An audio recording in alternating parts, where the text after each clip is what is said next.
អើយល្អរកគ្មានតើស្លត់ណាវិញ្ញាណពីងណារៀមបងបានយល់ភ័ក្រត្រាក្នុងចិត្តជ្រួលច្របល់ខ្វល់ខ្លាចផ្សាព្រោះស្នេហាស្រី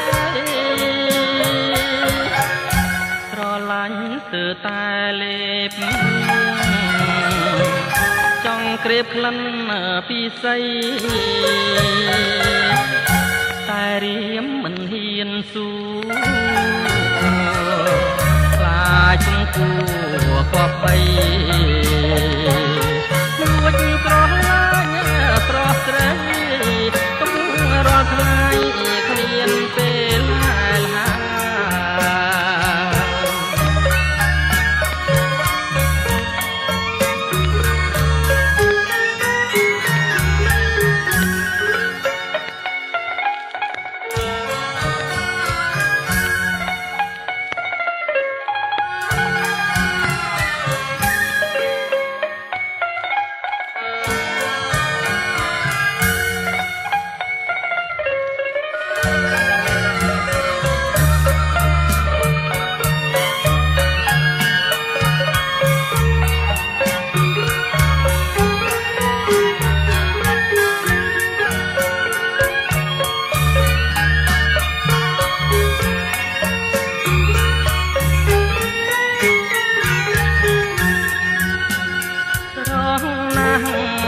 ស្រស់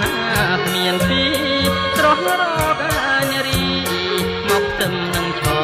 វីបានឡើយតើ